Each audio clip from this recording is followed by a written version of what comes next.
Today, Drew Barrymore took what some people would consider a heroic stand on behalf of her staff members of her daytime talk show. She crossed a picket line, and we all know what they call people who cross picket lines. She did it anyway. The writers' strike, the Writers Guild strike, began on May 2nd, 130 days into the WGA strike. Barrymore went back to her show without writers. On Instagram, I made a choice to walk away from the MTV Film and Television Awards because I was the host and it had a direct conflict with the strike, which was dealing with studios, streamers, film, and television. It was also in the first week of the strike, and so I did what I thought was the appropriate thing at the time to stand in solidarity with it.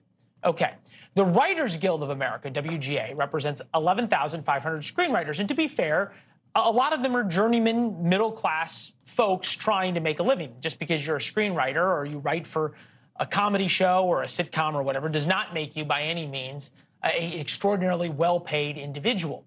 But they went on strike in May, demanding higher minimum pay, better residuals, meaning payments when things rerun, and regulation of material produced by artificial intelligence. Now her show, Drew Barrymore's show, is resuming and being picketed. NewsNation entertainment reporter Sam Rubin is with us now. Sam, it's good to see you. Source told me that it's very difficult for her to get guests now. Some of the big Hollywood celebrities are boycotting her and have canceled on her show. I'm wondering, though, if she has not picked up on something that a lot of us, and you and I, have talked about a long time, that the rest of America, the people who watch these shows that advertisers need to reach, aren't necessarily as enamored in Hollywood as they used to be. They don't need to be, and she's speaking to her audience and meeting them where they're at.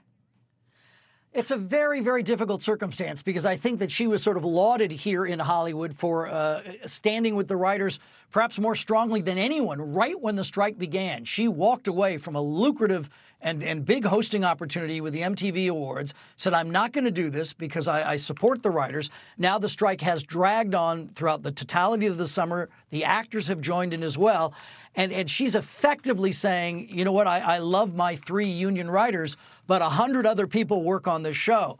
And I think, Leland, this is the unspoken element. Season 4 for Drew's show, a sort of medium performer in terms of TV talk shows. I think she was afraid if the show did not come back sooner than later, it would be canceled. And that's why I think she's made this decision.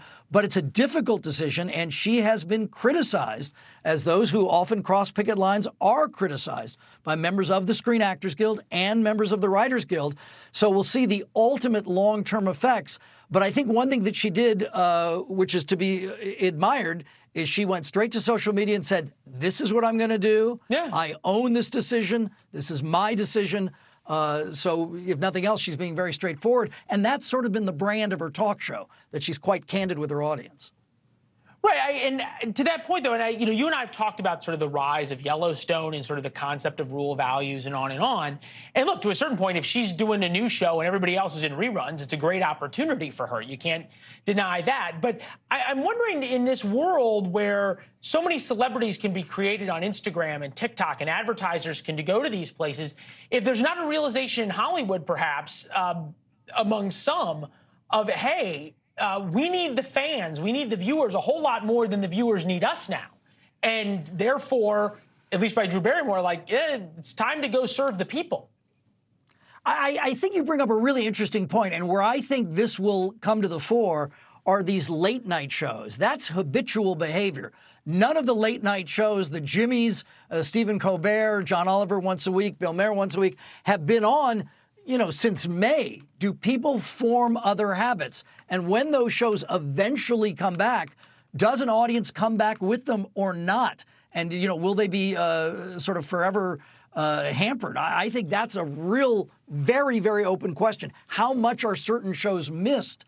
At the same time, and the WGA cites polling to this effect, that I think, people, and these are generic labels, and there's more nuance to this. I think people are pro-labor. I think they realize that the actors and the writers for a while have been getting sort of the short end of the stick, and I think people don't begrudge their labor action. I think what people will begrudge, especially in the next couple of weeks, is that when you turn on your TV, particularly in broadcast network television, there's no new shows at all. Yeah, it'll be interesting to see how that happens, and then you add on top of that the social media angle of it as well, and how people are thinking about things. UAW strike coming up. We'll see how the two are covered. It's going to be fascinating to watch. Sam, thank you. Thanks for watching. Go to newsnationnow.com to find NewsNation on your television provider. And don't forget to subscribe. Click the red button to get more of NewsNation's fact-driven, unbiased coverage.